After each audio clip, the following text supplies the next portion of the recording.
Some people in the Green Party say if these elections have been deceiving because we have not achieved over 20%, we should have had more votes.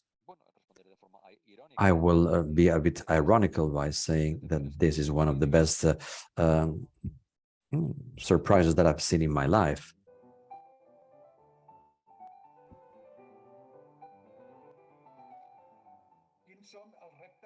What are the challenges that we can observe as a country with respect to the use of these funds? Well, the first we have to consider to face the challenges is that, well, we have some weaknesses and some strengths, and we have to try to clear some doubts and some ideas that we have. It's not a transformation crisis only, it's not only COVID. COVID will boost or has boosted what has happened. It's a transformation crisis that is affecting the state, the administrations, and the different areas, healthcare. It affects our protection system and our schools. It's a healthy economy that is not destroying people, that is destroying the planet.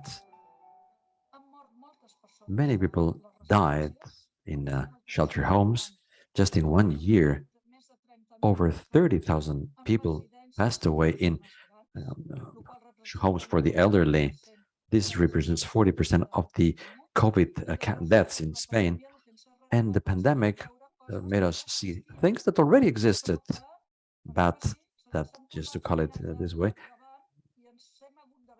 well, have shown us very clearly struggles. We know that people think that the most valuable jobs in our society oftentimes have a low value and a low payment. Nurses working in hospitals, or cleaning staff, or people working in supermarkets. These will be important lessons for the European recuperation plans in order to invest and, well, witness an economy transformation going towards a more ecological, more social. We shouldn't forget the gender dimension. Well, the COVID crisis evidenced the fact that, well, certain situations, and what we have to see is the need of turning the common and the public is oriented in the same line of thought. This can only happen through fiscal reform, rethinking of the situation. Round tables of experts in Catalonia, Spain, and in Europe with the participation of different people. We are not afraid of finding solutions. We are not scared. COVID is a challenge, obviously, but we are right in the middle of a climate crisis, and we have some solutions. This video clip was prepared with different pieces and bits of the following dialogues.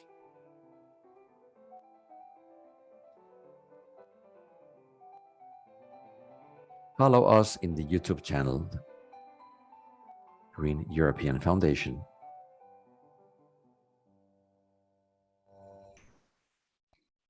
Molt bé.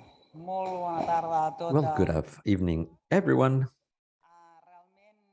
Actually, whoops, some music, unexpected music. That was a different video clip. It was a loop, apparently. Well, as I said, good evening, everyone. I'm particularly happy to be here, not just because of the topic that I believe is very interesting, not only for speakers.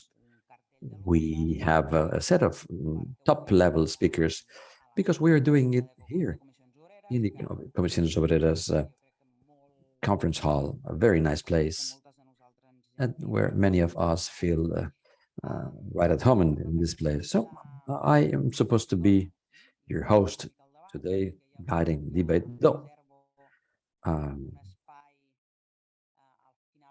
we'll use a few minutes at the end where I will try to tell you my opinion, trying to say what is not a question, but it's rather my thinking, and people may escape at that moment, I don't know. But we have a set of speakers. We have two speakers that follow us from or come from far away. One of them is Ernest Urtasun, he is a Euro MP. I don't know if he's ready or not.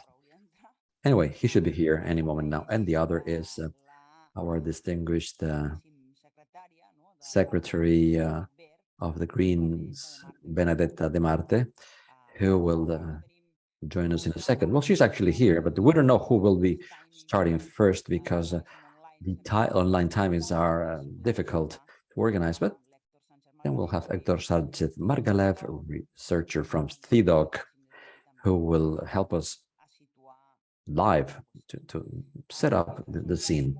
I think this is a very interesting dialogue, and I reckon it is, well, very interesting because it'll help us to determine what the Italian context is, but in a nutshell also to make a wider or set up a wider consideration with respect to the far-right movements. Shall we call them fascist or not? What kind of a fascism is it? If it's fascist, etc., etc. So I am sure that this debate will help us to, as I said, set the scene, and in some cases to disagree or debating to find the truth.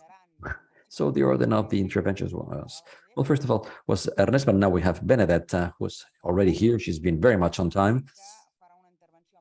She will speak to us in English, and we will have simultaneous interpreting into Catalan.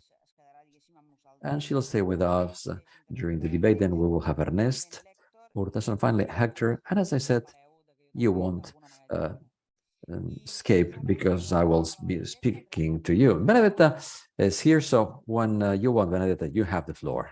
Thank you. Hola, hola, ¿qué tal? Yo soy Benedetta de Marte, la secretaria general de los Verdes Europeos. No voy a hablar en español porque ni español ni catalano son mis idiomas preferidos, pero bueno, tenía que introducirme ya en castellano. Y buenas tardes a todos y todas. And now I will switch to English. So I hope you can hear the translation as well. Yeah, so first of all, sorry for maybe not giving the presentation that is the best to introduce this, but I thought I would go second, so I will now try to adapt with some more general elements as well. My presentation, but I'm very happy to be here, although I'm not very happy about the context in which we are doing this conversation, of course. In the sense that, as you can imagine, as an Italian, although living abroad since quite many years, and as a progressive green Italian, I was very politically and personally affected by the results of the elections in September. And I, of course, am very, very worried, as it's all our political family, of course, about the future developments. So I will just give maybe a few elements on the current situation and where do we stand from the perspective of what happened on 25th of September and where do we are, what can we say after almost 1 month since the elections. And then maybe I will give some elements on my thoughts a little bit on future steps for the progressive camp and future steps for the country. Well, as I said earlier, the results of the elections were very clear. People thought that these results could be even worse. So there was one positive element, I would say only, that was that the coalition from the right didn't manage to win 2/3 majority, and that's maybe the only positive point of these elections, but everything else is quite worrisome. I have to start by maybe the latest updates, which is that the first steps that the current right-wing coalition has made were quite bold, in the sense that they have appointed as president of the Senate and of the Chamber two very controversial figures, from a post-fascist or a fascist, I would say fascist nostalgic, one for the Senate, and ultra-Catholic, ultra-conservative, anti-abortion figure for the Chamber. So the first steps were quite aggressive already. At the same time, and I will not be long on this, the whole, let's say, election of the presidents of the parliament have highlighted how much the coalition is not really homogeneous, and how much there are a lot of, I would say in Italian, intestine wars within the coalition. But still, the first steps that we have seen until now have been quite strong. Also, the names that are circulating for the government, which will only be appointed in the next couple of days, I think, are quite worrisome. However, where I think the danger lies, a lot of people are asking me and are framing these under fascism and dangers for democracy and the rule of law. And I don't want to downgrade these dangers, of course. When far-right forces get into power, we know that these are often the things that they also easily can attack, because they have very different values than ours. But I would say that we should be careful with this, because my perception is that the path towards dangers for democracy will be, first of all, going to be a path that passes through many other steps that are policy related, and that will have to do with the alliances that these forces will do at European level with other conservative forces on, first of all, climate policies, European policies, social policies, on everything that is related to European integration, and so on and so forth. I think that this is where we have to look at now. This will be the first steps, and this is going to be the first measures that we will see. I also believe that they will attack very soon the sanctions against Russia, and this will be another interesting chapter that we will have to follow, because this government will be divided about it. But I think that's my analysis, that the danger of just focusing and pointing the finger against a danger for democracies and fascism will lead the attention away on what they are going to do as first steps from a policy point of view in turning Italy in a regressive country from the point of view of climate policy, social policy, rights, and so on. So the expectations that they will attack democracy, for me, is not as a first step, or even in the first, let's say, mandate. If they, let's see, if they resist for more than 5 years, I'm not sure. For me, it's not what we should look at now, and that's what we also should analyze, is where they go for regressive policies on many other of the fields in which Italy has been advancing in these years. So that's my analysis when it comes to the current government. But of course, I also would like to say that it's very early to say, yeah, because we have not even witnessed the first steps of the government yet. So However, I think that the risk is that at a European level, they will form a very strong alliance with a lot of the governments that have similar ideas and policies as them. And then the first price that we will have to pay will be on the European level. Yeah, on the European level when it comes to a number of things in which Europe has also advanced in the last years.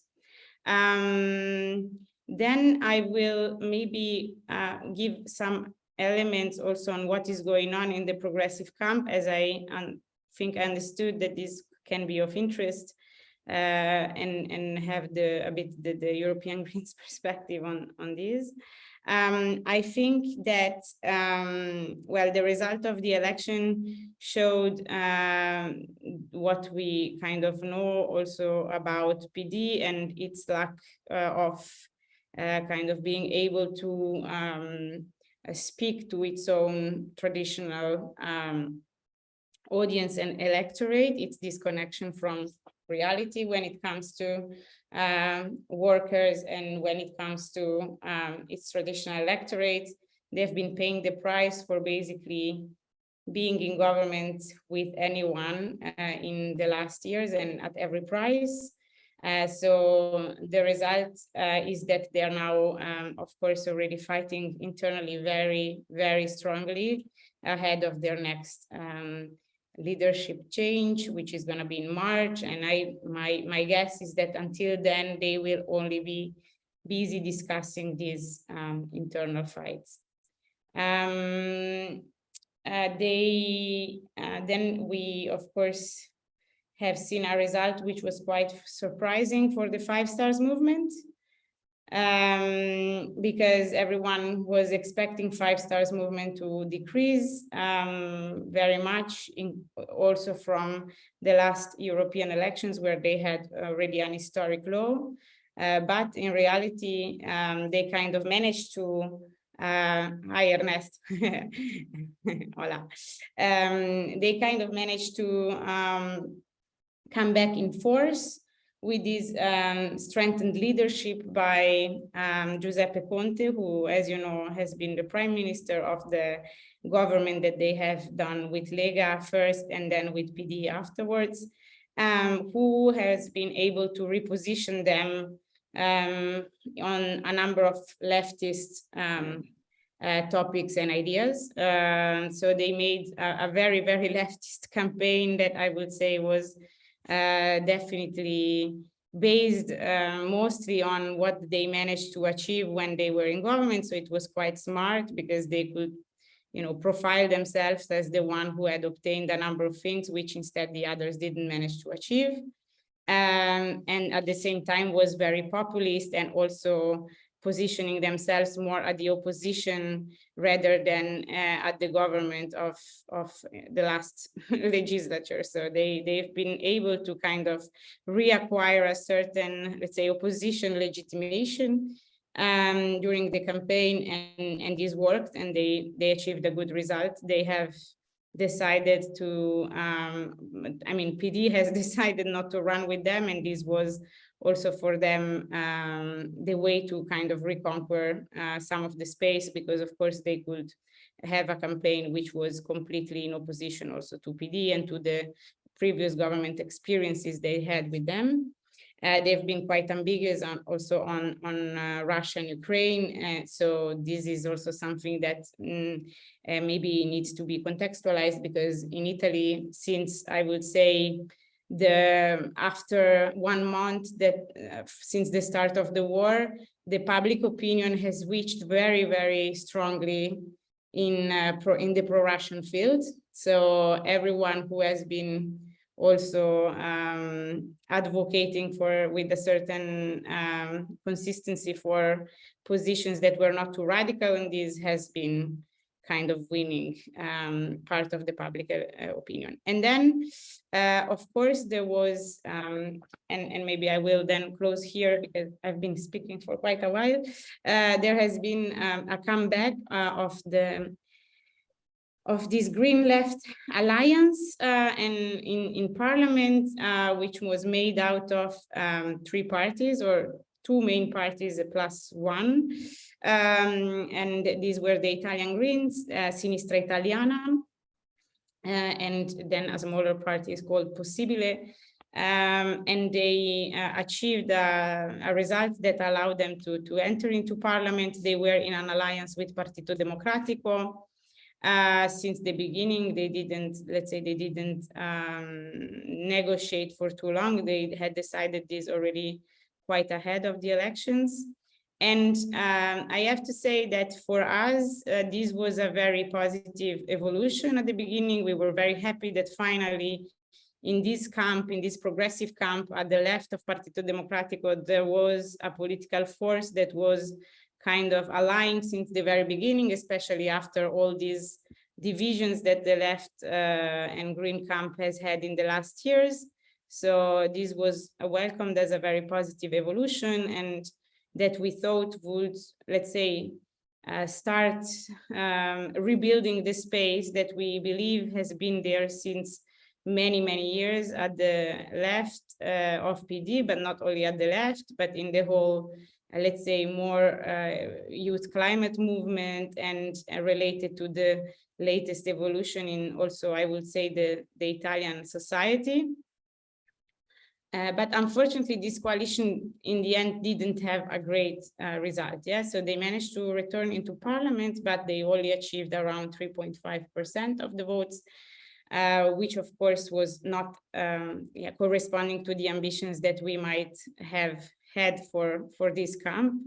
This was mostly, I would say, it was for several reasons, and mostly I would say because Five Stars movement has been able to sell themselves as a much more progressive reality than they are, and they have kind of acquired a lot of the votes, especially the young votes that could have gone to this political project, which instead was allied with Partito Democratico since the beginning. So it was a bit more difficult for them, also including the fact that they, of course, had less resources and so on. So where this leaves us now is with a parliament which is majoritarily to the right, of course, with the government that we can expect, which I told you, I don't expect anything positive from, but where I think we really need to look at what they threaten for real and where they are going to do the most damages on, and with a progressive camp which needs reconstruction, I would say, and needs rethinking. And I think that now there will be time for this, because also there will be a lot of opposition that will need to be done to the current government and to its policies. So we will see from the very first, let's say, movement in which the opposition decides to go, and the direction the opposition decides to go, whether they are going to try to be strategic and build at least some common blocks to oppose the current government from a more united perspective or not. I don't have an answer yet. And I would leave it at this, and maybe then go back on some of the things if there are questions at the end. Thank you.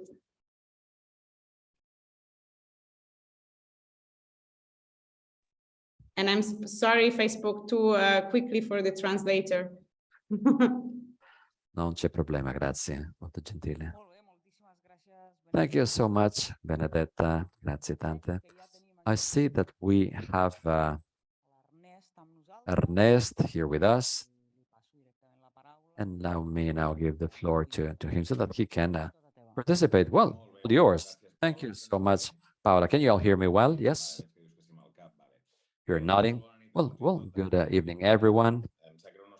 I'm sorry not being able to be physically in Barcelona. I'm in Strasbourg, and I'm sorry for the delay. We are at a moment in which we are negotiating to change regulations and directives to face the energy situation, and this leads us beyond our normal schedule. It's complicated and intense. We are at the moment where all these reforms also affect the goals of the Green Deal, and we are battling so that the situation is not totally diluted. Okay, anyway, just to tell you why I was late. going to Italy now, I believe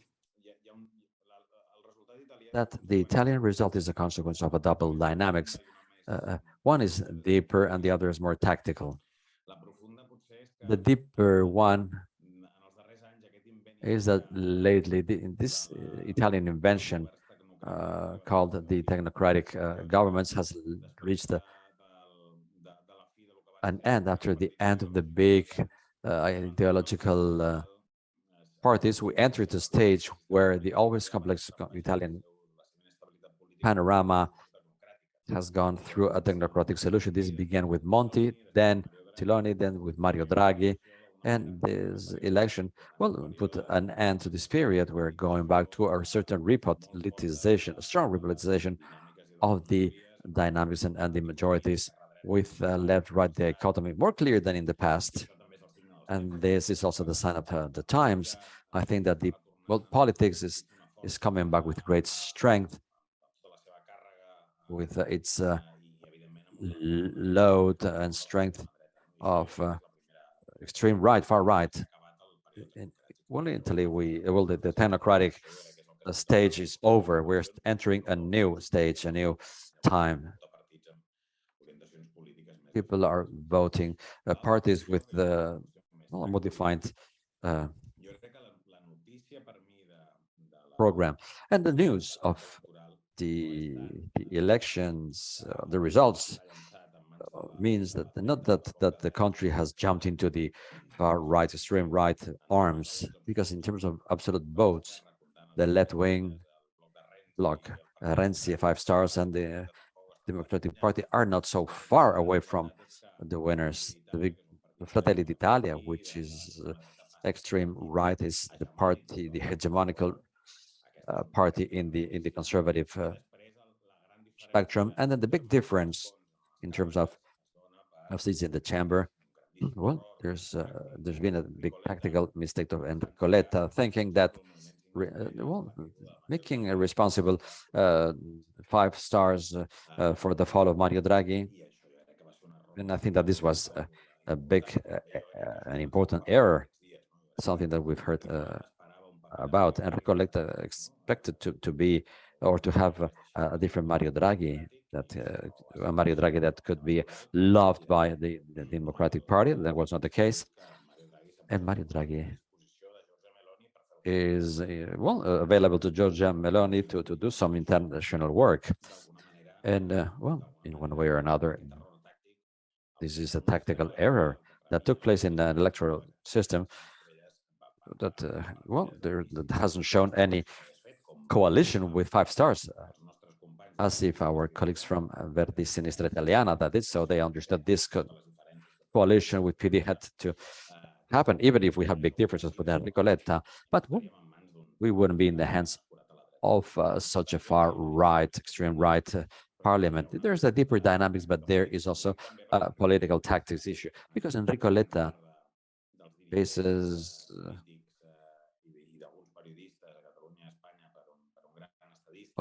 is seen as a big statesman. He's been an important politician, and in this respect, he's not done his job. He made bad decisions. Maybe some of you may think that I'm being too severe with Enrico Letta, but I reckon that this is how I see it. So right now we are at this situation where we have some question marks. Little by little, we can see on the Meloni's majority. We now see what we guessed at the very beginning, considering what Meloni said during the campaign. Probably will go to a Meloni government that will not approve the Atlantic alignment, even if Berlusconi said something about it, because he's not talking to Putin. But Meloni has a strong will not to break the Atlantic connection, not to excessively destabilize Brussels. And Antonio Tajani, I think, will be the Minister of Foreign Affairs. I'll tell you later what his role will be, I think. But international front, I don't think is the main area of action of Meloni, and probably will see an internal agenda with respect to rights, well, immigration, social rights, an agenda that will be tougher than what we've seen before. This will be the dynamics where the Meloni government will be dealing with. And also, we have to understand what kind of extreme right is Meloni. Is very, well, is very authoritarian.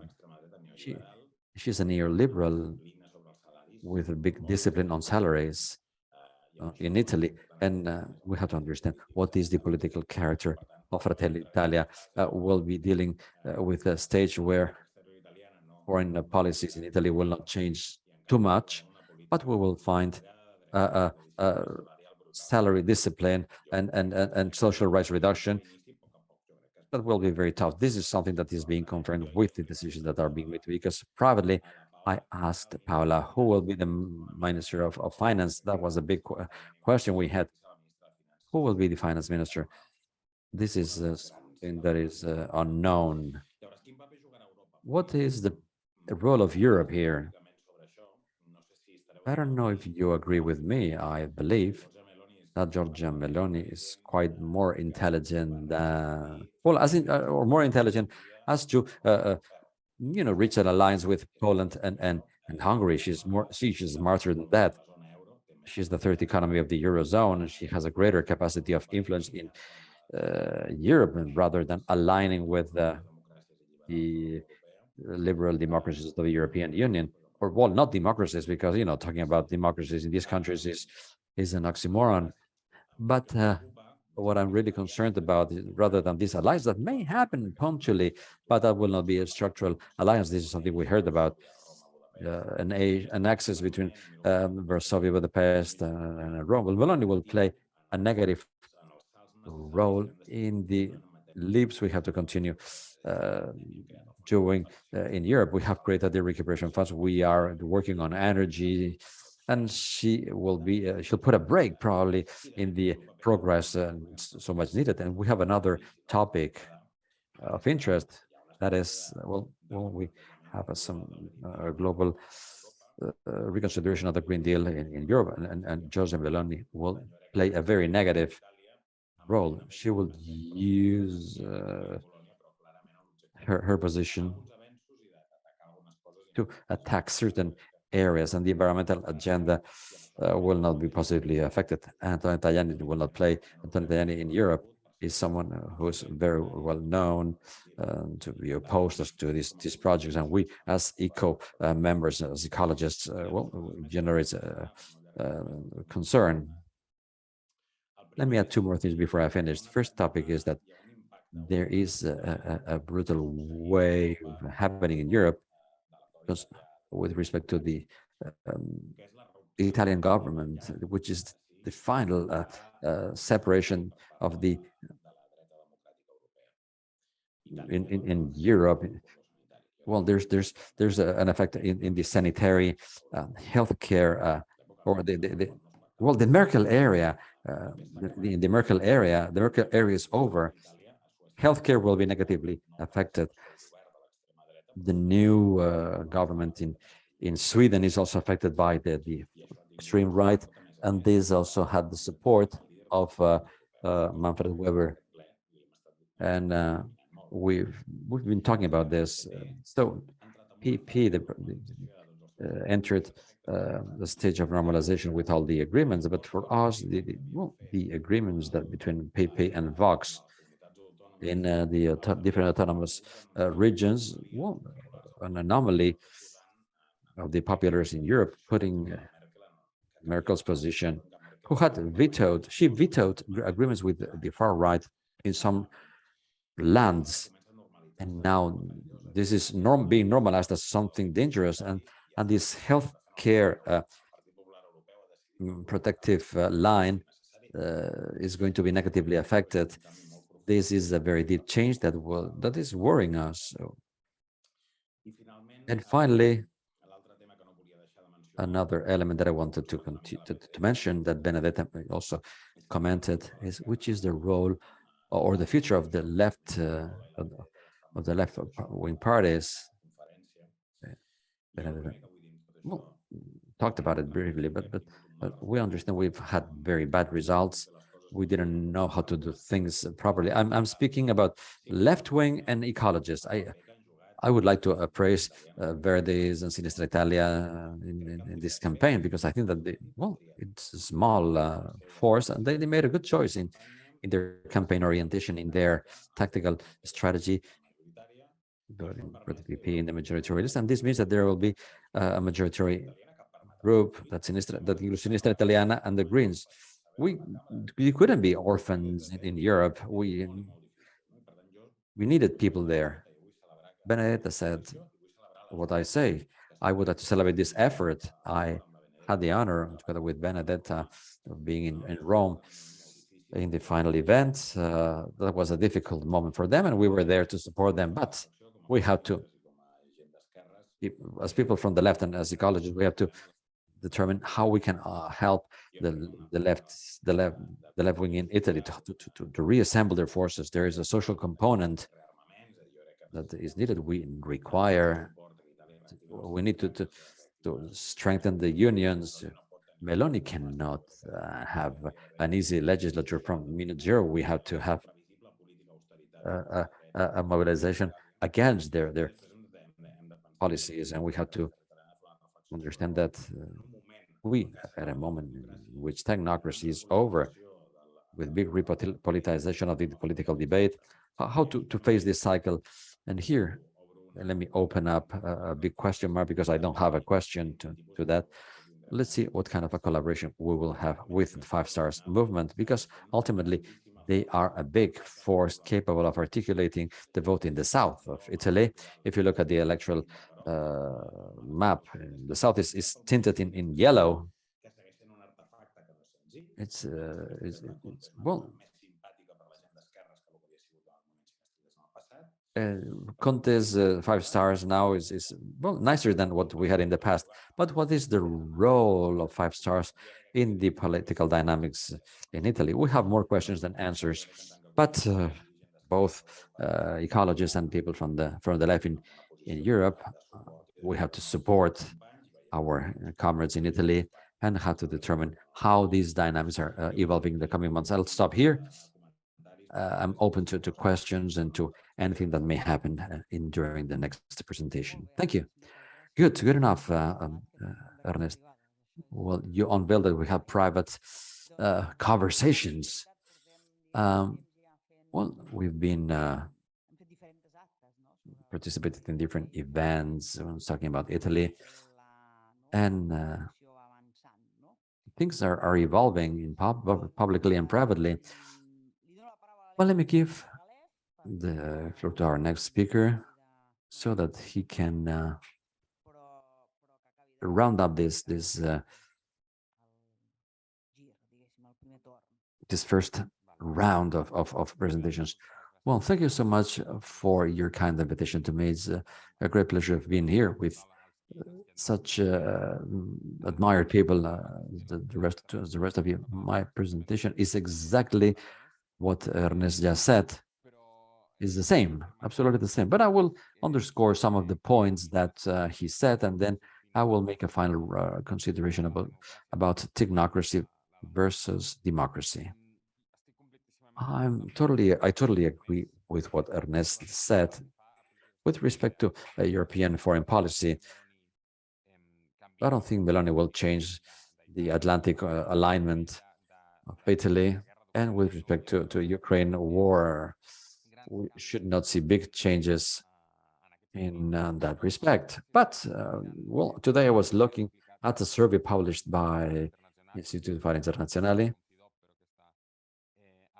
It's a think tank in Rome, similar to CIDOB, where we could see that the war has politically affected the Italian society in general, because it's true that the most Italian citizens blame Russia for this war, but there is the 25% divided into the different political parties in the Five Stars that blames the US or blames the NATO.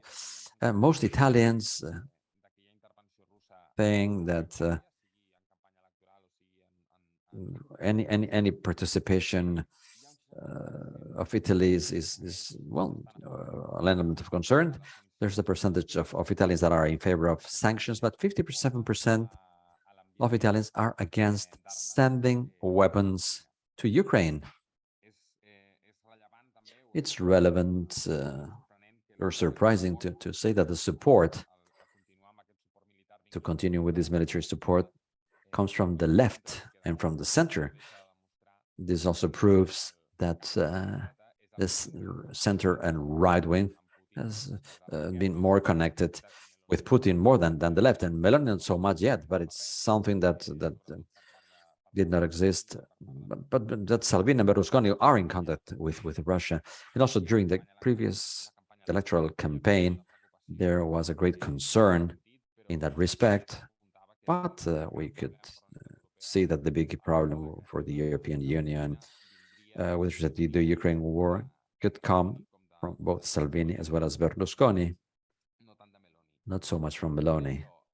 Having said that, with respect to the European building and having a more integrated union, I also agree with Ernest in the fact that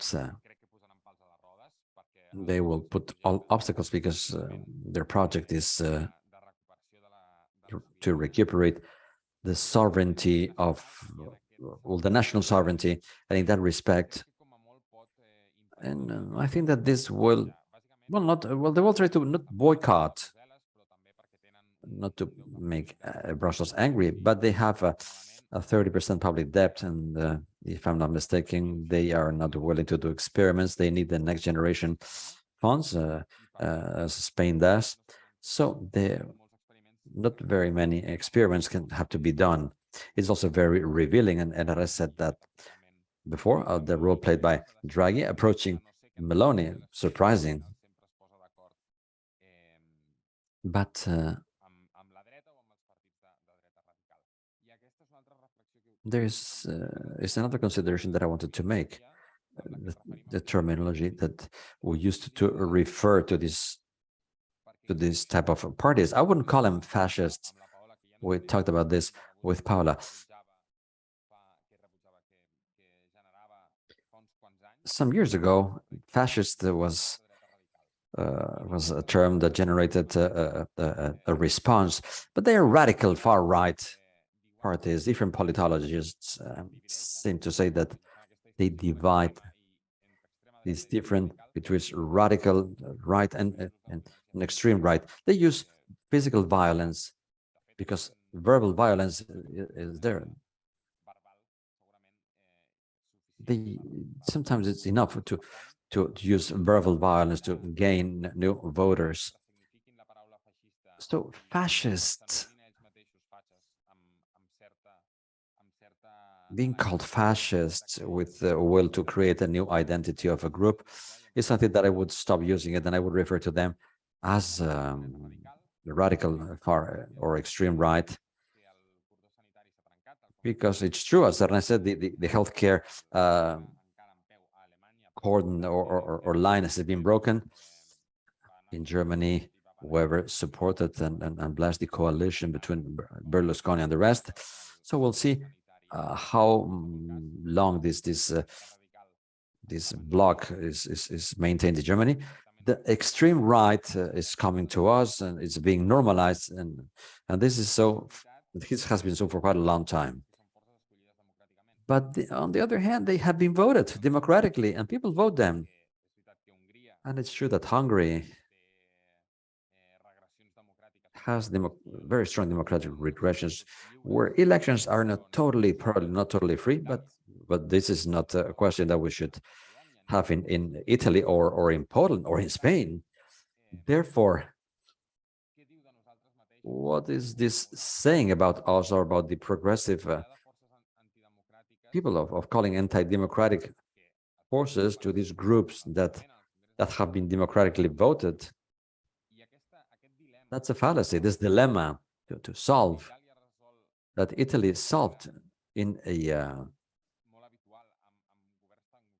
with technocratic governments is now a danger, because technocracy, well, since in Italy since 2008, a prime minister has not been chosen. Well, the last one was Berlusconi.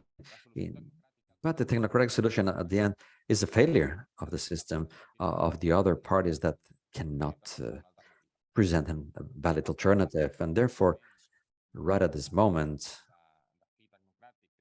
of technocratic orientation, is now the responsibility or goes in the hands of the responsibility goes to the hands of the left alternative parties, and they have to offer an alternative.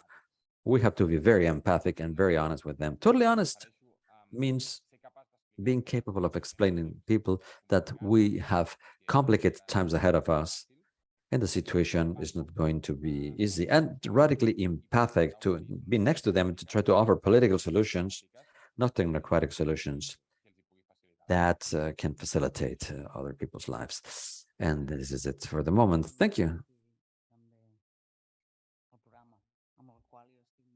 I agree with what you said. Thank you. I'd like to thank you, the three of you, actually. I will not speak for too long, but I was very interested because I fully agree with the sketch made by Ernest and what Héctor also mentioned. And I believe that this sketch made by Ernest, we see a long-term dynamics, a closer dynamics that has to do with the last few years, our history. I would even be more radical. Let me be a historian. That's what I do to make a living. And the dynamics of a longer-term duration shouldn't be placed in the technocratic governments.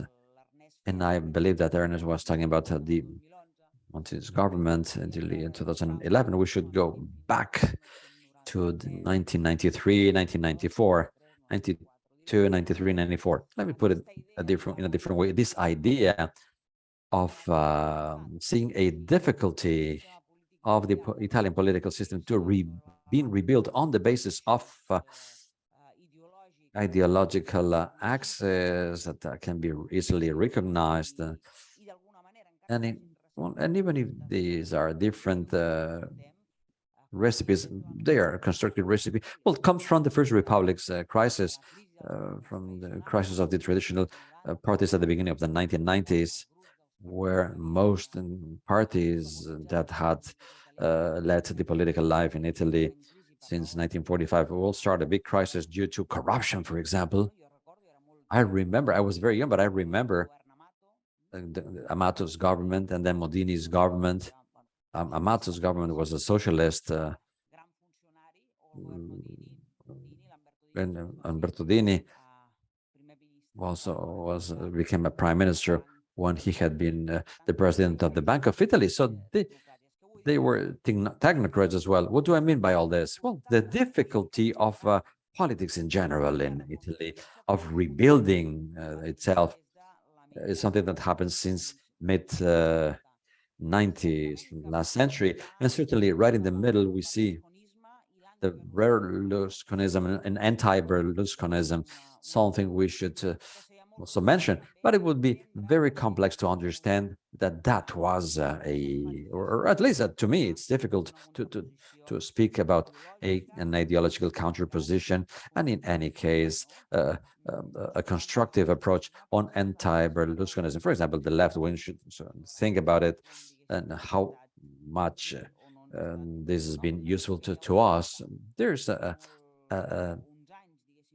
been some years that have been difficult, mid the 1990s, and there's another date that we know, which is the year 2001, because 2001 is the year of the victory by Forza Italia, and also the year of the victory of Genova, the Popular Party in Spain. This means the destruction, the disarticulation of a capacity of rebuilding some kind of a narrative and a structure on the left wing that is not or should not be what we had from the macro communist party, that people talk about it. You know, some people ask you when they know that we are Italian. "Oh, how come this does not exist anymore?" Well, what happened in mid-1990s, it was that based on this such a strong past of such a rich past, in one way or another, I'd like to say that the left wing needs to do something. They have to win. We have to win. And they have to be in the government, and by doing that, they stop looking at the Italian society. And what they think, what the left wing thinks, is that since we had not been thieves and we had read Anna Karenina, we had to win. And the country evolves on a freelance and SMEs basis, and that watch Berlusconi's TV channels. And we've had this kind of a moral superiority of thinking that that Berlusconi could not be the winner, and he won. And I know that I offer just scattered pieces of information, but I wanted to go back to what Hector said when we talked about the fact that these sanitary lines of defense don't work anymore. We have to avoid making the same mistake made after the year 2001, having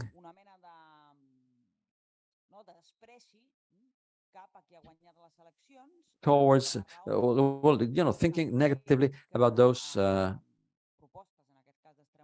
that made right-wing proposals, that had the right-wing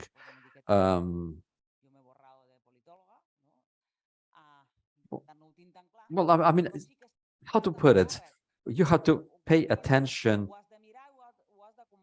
to how to fight against this politically. Let me put it differently. The idea of thinking that all this that Giorgia Meloni is saying doesn't have to be seen or watched because there's a right-wing, extreme right-wing label.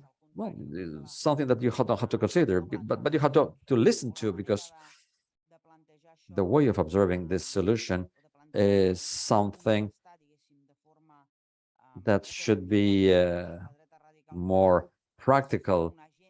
We should have an agenda that covers different topics and that gives different answers. The more the migrants are attacked, more defense. When the social rights are attacked, well, social rights should be defended. We have to have a fiscal system that is more redistributive. We have to fight against the attacks. But beyond this, I must say that a part of the left wing that had been the PG, then and then the Democratic Party, etc. What finally happened, and I won't just say that they bought the neoliberal agenda, though they bought it partially.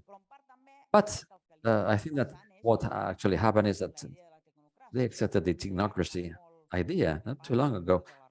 Paola said that people thought that being the smartest and the most competent was enough to reach the government, and that's a big mistake. It's as if we should go back to politicizing the left wing, doing so after an agenda that considers the topics that gave the victory to Meloni, giving the opposite answer. And let me just finish by saying that before, Ernest said that we have overvalued Enrico Letta. I don't really like him so much. I don't think that Enrico Letta is brilliant. I think that he's made many mistakes. But I must say that he finds himself, the Democratic Party, that is totally balkanized, totally scattered, impossible to do anything with it, because it's not a party, it's actually an aggregator of different trends. It's difficult to work with it. So maybe I wouldn't blame him for all the problems in the left wing. Things come from far away. And there's another topic that should be considered. That is that which are the elements that we should start working with now. And I'm sorry to be so negative, but I do believe that the left wing in Italy reached the bottom. The left wing in Italy reached the bottom. And I agree with Ernest when he said that the red-green coalition that was presented was the best option in the absolutely terrifying panorama. A few days ago, I was talking to an Italian colleague, a friend of mine, and we were talking about the Cinque Stelle party. Ernest was right when he said that the consensus comes from defending in vulnerable areas of the country, close to particularly vulnerable groups of population, redistributive policies, and well, talking to my friend, we said, well, rather than reaching an agreement with Cinque Stelle, we should try to recuperate their voters. And then both of us realized something that made us laugh. When I said we, is who? Who is we? The big problem is who or which are the sectors of the left wing that can reattach all this.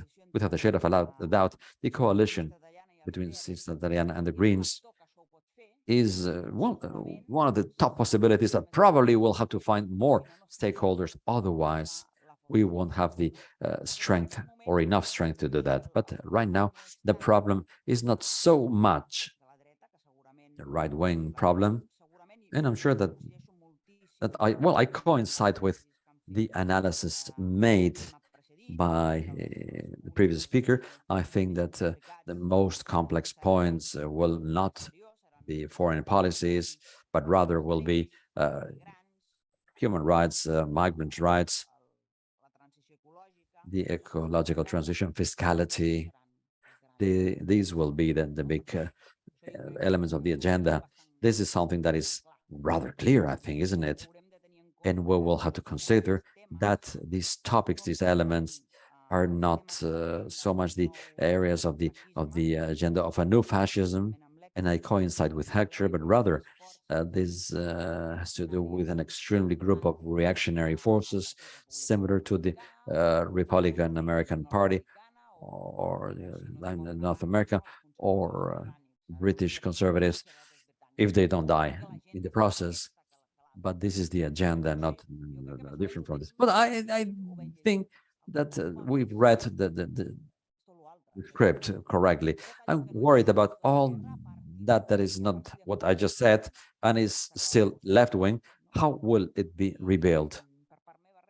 And that's all I had to say. And we have a few minutes to ask questions from the audience. And also, if speakers would like to ask each other, well, up to you. You have the floor now. We'll need a microphone for questions, please.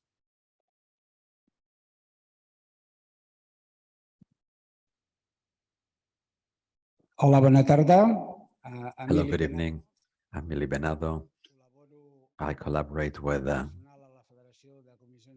Federation of Comisiones Obreras in the sector of industry, gathering chemistry, agro-foods, and metal industry. And I'm an ex-worker of La Maquinista Terrestre Marista and Alstom Transport. That, well, we won the elections in Alstom Transport once again. So we have to congratulate our comrades. Anyway, I would like to know, well, the left wing reached the bottom. In Italy, what do you mean exactly? That we are going back to Marxism? Does it mean that the social democratic parties is forcing third ways that, as you said, it means generating new liberal policies that led us to having an unease in amongst those that were voting, the left wings. Obviously, we have some causes that have to be analyzed. Why do things happen? And these things may happen in here or in other countries. So socialist parties disappeared in many countries. Well, an example, a clear example is Italy. What do you exactly mean? How can we recuperate this left wing? This lady wasn't known for years ago, and she had a 3%, and now she's 20-something%. Why are people voting them? Because it's new, because she's using an appealing agenda, maybe because they do not know her.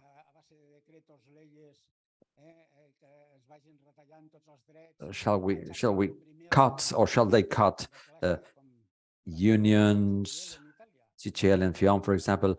That's the first thing they will do, probably. They will attack unions. Shall we expect this?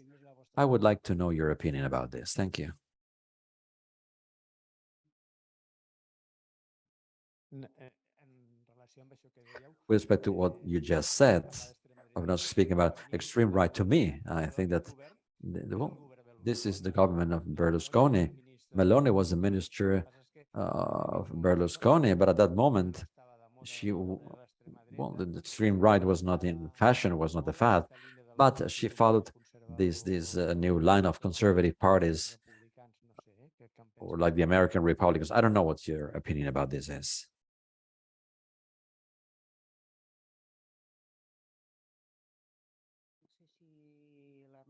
I don't know if Ernest or Benedetta would like to express an opinion here. Benedetta, maybe you want to go first? No, go, Ernest.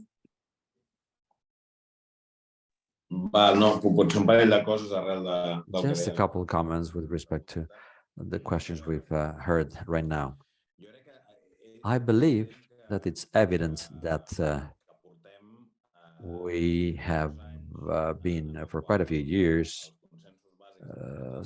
seeing that the social contract has been broken with the acceptance of the democratic parties, and this is leading us to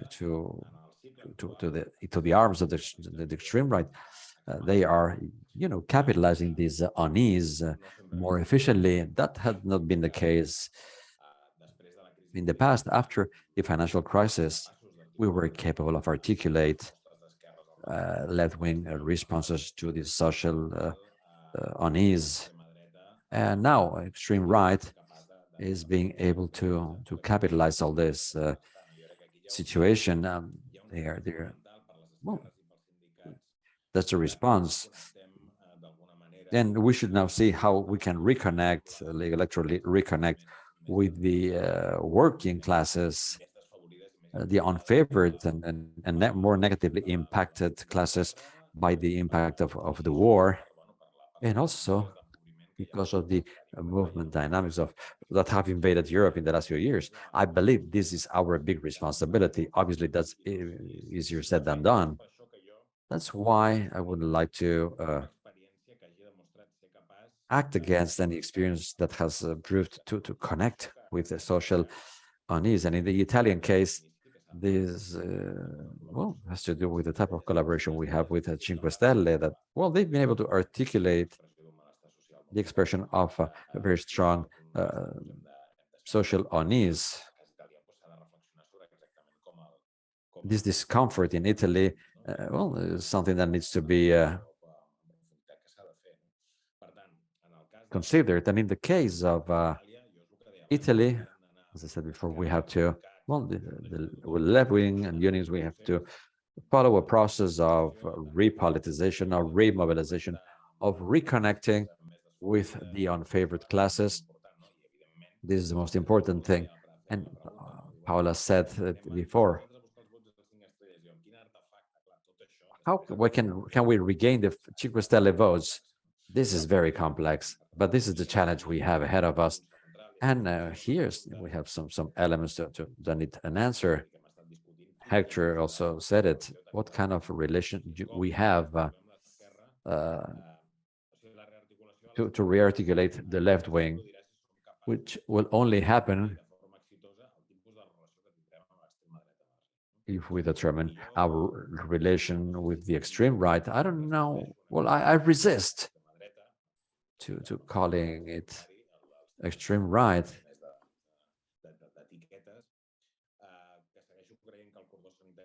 I still believe that this sanitary cordon is something that needs some thought. This is some kind of an exorcism. This is kind of demonization, as if demonization would be enough to fight against neoconservatives. We think that we are learning it with Vox, for example. Fighting with Vox means fighting with ideas, with values. Well, we will tell people why we want to defend the citizenship rights, we want to defend immigrants, etc. And Meloni is a very reactionary extreme right. As soon as she starts reducing salaries or not increasing salaries or attacking unions, well, there is a long or a large political arena to fight against them. Our demonization process has not proved useful to fight against the extreme right, definitely.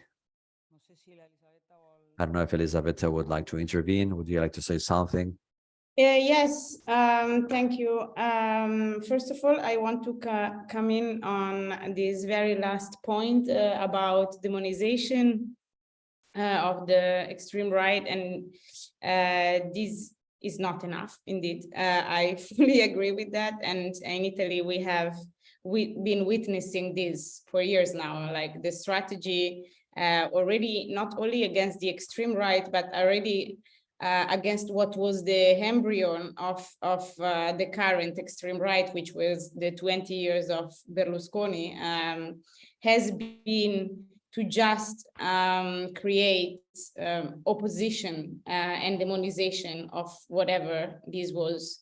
And there was not an effort to ever respond to the citizens' preoccupations that led to these results.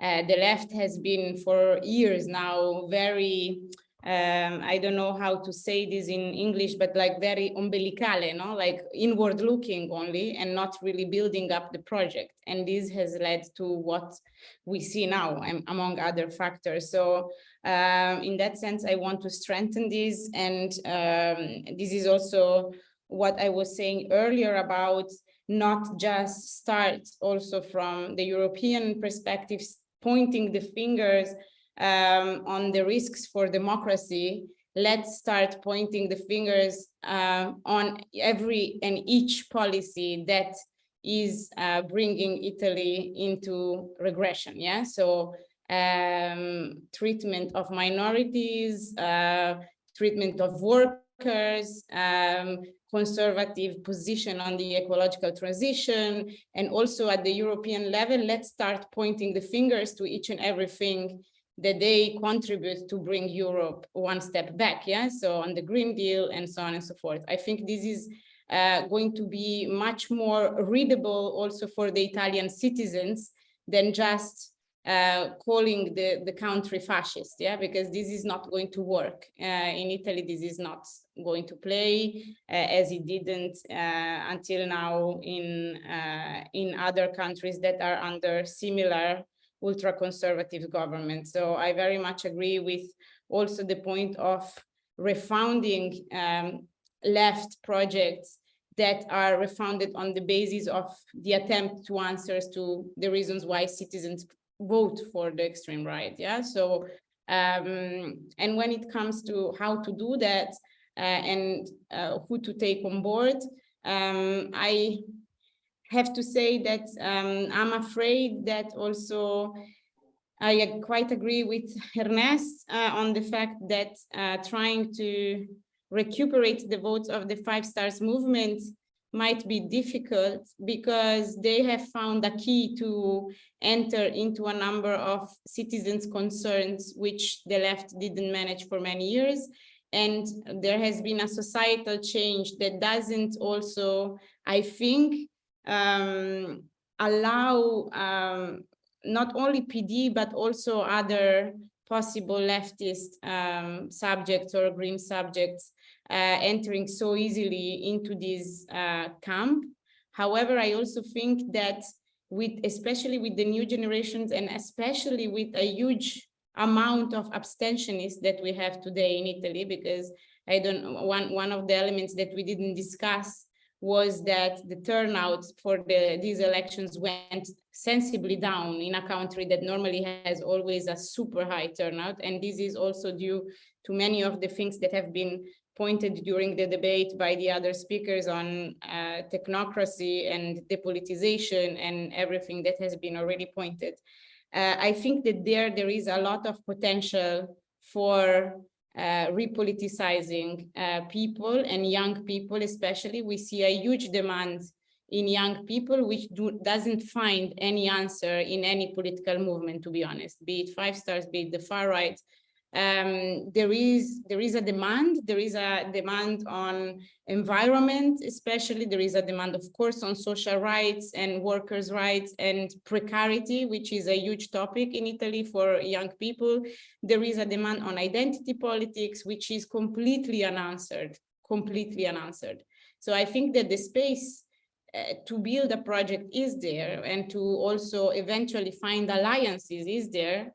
Maybe anchoring also the Five Stars movement in the left spectrum, which will be already a result because they have been a bit resisting in that, although from an ideal point of view, they are not that far, but they resist being, how to say, labeled, as center left. I think the space is there. And I think that now this government we will see how long it will last, because as I said at the beginning, also I have doubts on the stability of this coalition because it has many different elements. We didn't go so much in depth into the divisions between, but you will see that they will emerge more and more. But so we will see how long it will last. But if it lasts, we should start building this opposition inside and outside the parliament, also very much with the civil society. I've been hearing the trade unions being evoked. There has been a lot of disconnection in the last years with the trade unions, for example, and there has been a lot of disconnections with many parts of the civil society. If this is not the basis on which we build the opposition, then this is not going to work. Yeah, that's my opinion.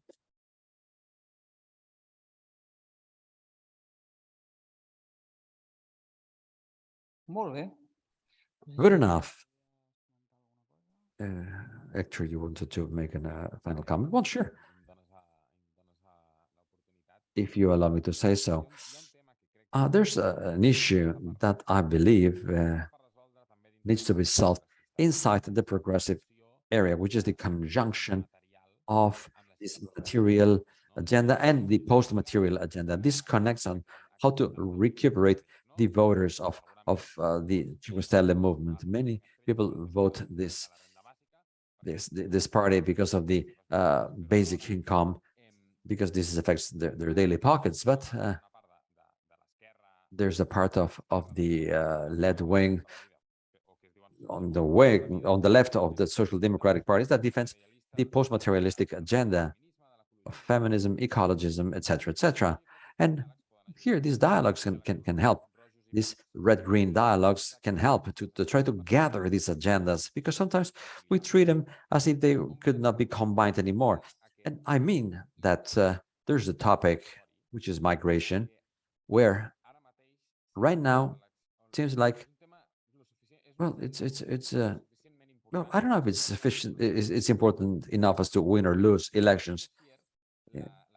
and the radical right uses these terms very wisely. We have two fears: the material fear, even if it's not true. Well, some people say that immigrants are coming to rob our jobs, and then identitary and post-materialistic. Well, these people that are coming don't have our culture, don't respect my values, don't respect my culture. Well, they here, as well as in other topics, the radical left wing is unable to convey its own solutions, and a part of society fear those that are different, even if this fear is not justified. The solution of the radical extreme right is clear. These guys will not come here, don't worry. But the radical left-wing parties have to approach these fears as well, but find solutions. Not an easy task, but here we have to connect material and post-material concerns, while understanding that no matter how wrong these positions are, they do exist. That's what we have to consider. Well, ultimately, I don't think that there's nothing as material as the material agendas. When you talk about migrants, or when you talk about rights, or you talk about people have a materiality. But here I could say that a way to combine all this is the fiscal leverage. If you have a neighborhood where there's a conflict because some people legitimately think that their children will not have a school grant because their son is called Mohammed. Well, how can you do to structure the double of these grants so that these people can go to school and have a lunch in school? Curiously, at a moment when consensus are changing and the fiscal agenda that has been defended by the radical left wing, well, now this radical left wing is unable to do what you're saying. Right at the moment when this consensus change, what is the alternative you can offer? That it should be believable alternative, of course.